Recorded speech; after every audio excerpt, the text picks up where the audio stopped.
आपसे मुलाकात अक्सर होती रहती है, परंतु विधानसभा का ये सत्र 10 तारीख से शुरू हो रहा है, 10 अगस्त से, और ये 13 अगस्त तक चलेगा, जिसमें कुल 4 सिटिंग्स होंगी। इसलिए जो परंपराएं हैं, उन परंपराओं में ये भी रहता है कि सत्र शुरू होने से पहले हम प्रेस के बंधुओं के साथ अपने विचार साझा कर सकें।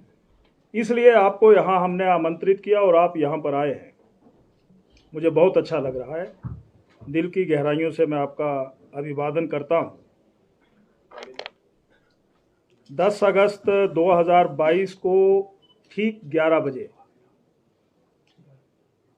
13वीं विधानसभा सत्र का 15वां सत्र का शुभारंभ होगा, और जिसे हम मानसून सत्र के रूप में आयोजित करते हैं या मानसून सत्र उसको कहते हैं। इस सत्र में कुल 4 सिटिंग्स होंगी, बैठकें होंगी। 10 अगस्त 2022 को सदन में शोकोद्गार प्रस्तुत किए जाएंगे तथा 11 अगस्त 2022 को गैर सरकारी सदस्य दिवस के लिए निर्धारित किया गया है, जबकि 13 अगस्त को शनिवार के दिन भी इस सत्र का आयोजन किया जाएगा। कोरोना महामारी के समय पिछले 2 वर्षों से हमने अलग अलग समय पर निर्धारित सत्रों का आयोजन यहाँ पर किया है,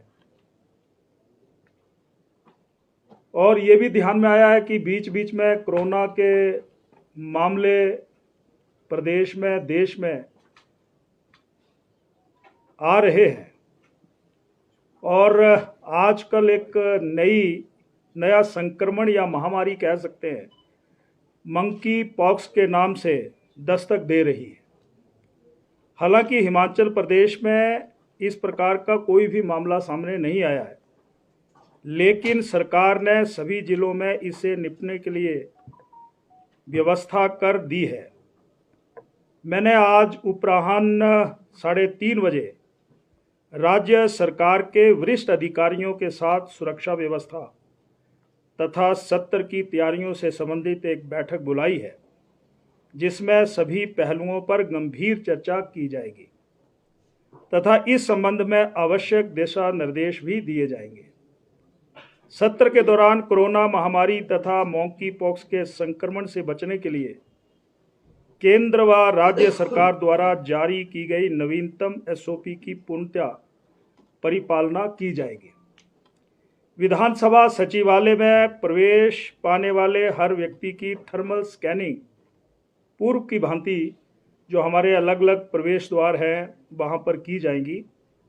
विधानसभा सचिवालय के भवनों तथा परिसर को आवश्यकता अनुसार सैनिटाइज किया जाएगा ताकि किसी भी तरह के संक्रमण से बचा जा सके। विधानसभा तथा सचिवालय के मुख्य द्वारों, सदन के बाहर पक्ष विपक्ष, गैलरी, पक्ष विपक्ष, लॉन्ज और अधिकारी दीर्घा के बाहर स्वचालित फुट पैडल द्वारा सैनिटाइजर की व्यवस्था की जा रही है।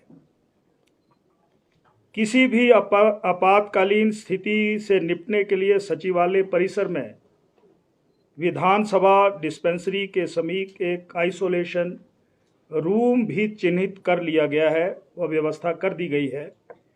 इसके अतिरिक्त स्वास्थ्य विभाग को विधानसभा परिसर में एम्बुलेंस तथा टेस्टिंग मशीन की व्यवस्था सुनिश्चित करने के उचित निर्देश भी जारी कर दिए हैं।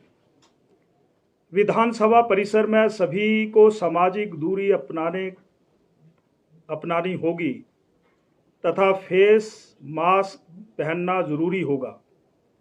सत्र के दौरान जिन अधिकारियों व कर्मचारियों की सेवाएं अनिवार्य है, केवल वही ड्यूटी पर तैनात रहेंगे।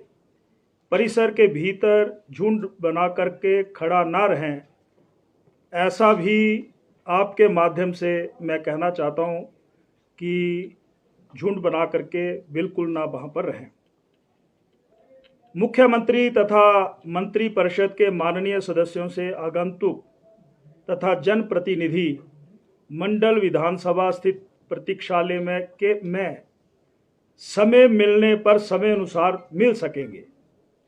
पुलिस विभाग तथा विधानसभा सचिवालय के अधिकारी आपसी तालमेल से इसकी व्यवस्था सुनिश्चित करेंगे ताकि किसी भी तरह की असुविधा किसी को ना रहे।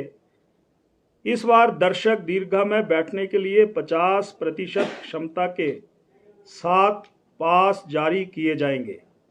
अतः एक दिन में भोजन अवकाश से पहले 50% क्षमता के साथ 70 दर्शकों को तथा भोजन अवकाश के उपरांत उतने ही आगंतुकों को के पास जारी किए जाएंगे।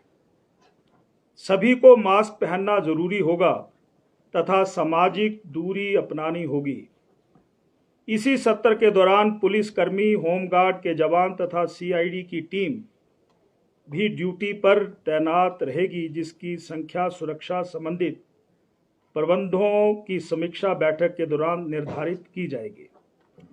जहां तक इस सत्र में माननीय सदस्यों द्वारा भेजी गई सूचनाओं का प्रश्न है, इस सत्र के लिए अभी तक माननीय सदस्यों से कुल 367 सूचनाएं प्राप्त हुई है, जिसमें तारांकित प्रश्नों की संख्या 228 है, 167 ऑनलाइन व 61 ऑफलाइन तथा अतारांकित प्रश्नों की संख्या 139 है, 85 ऑनलाइन व 54 ऑफलाइन है।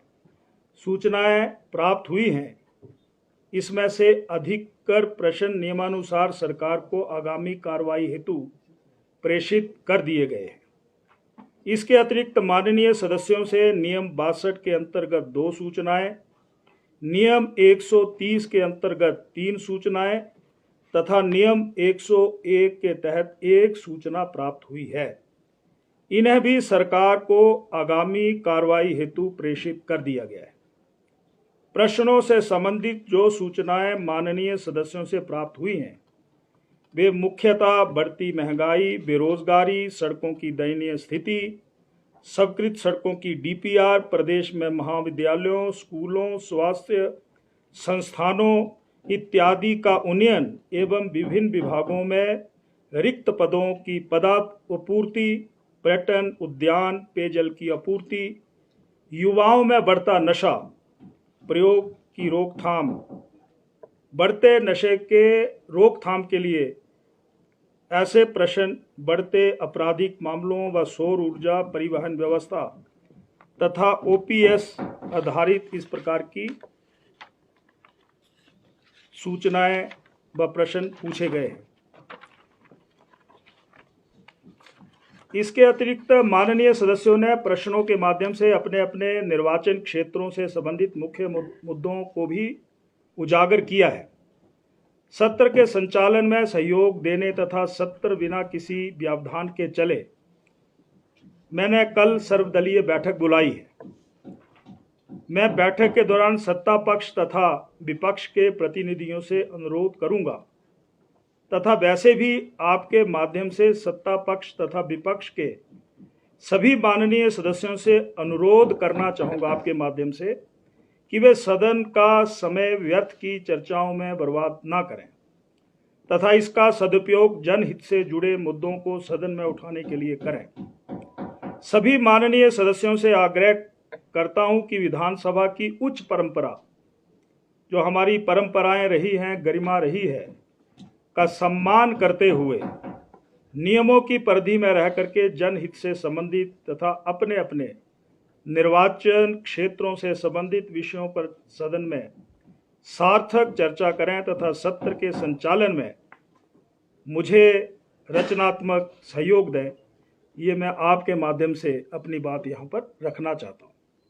आप सभी मीडिया साथियों को इस आशय के साथ मैं आपका बहुत धन्यवाद करना चाहूँगा कि आप अपने श्रेष्ठ तथा कर्मठ कार्य व विवेक से अपने अपने समाचार पत्रों, एजेंसियों, चैनलों के माध्यम से विधानसभा की कार्रवाई को प्रदेश व प्रदेश देश के कोने कोने तक पहुंचाने में प्रयास आप करते रहे हैं, इस बार भी करेंगे, ताकि प्रदेश की जनता सरकार द्वारा किए गए कार्यों, प्रयासों तथा विपक्ष द्वारा जनहित से संबंधित उठाए विषयों का सही मायने में अध्ययन व विश्लेषण कर सकें। आप सभी का बहुत बहुत धन्यवाद।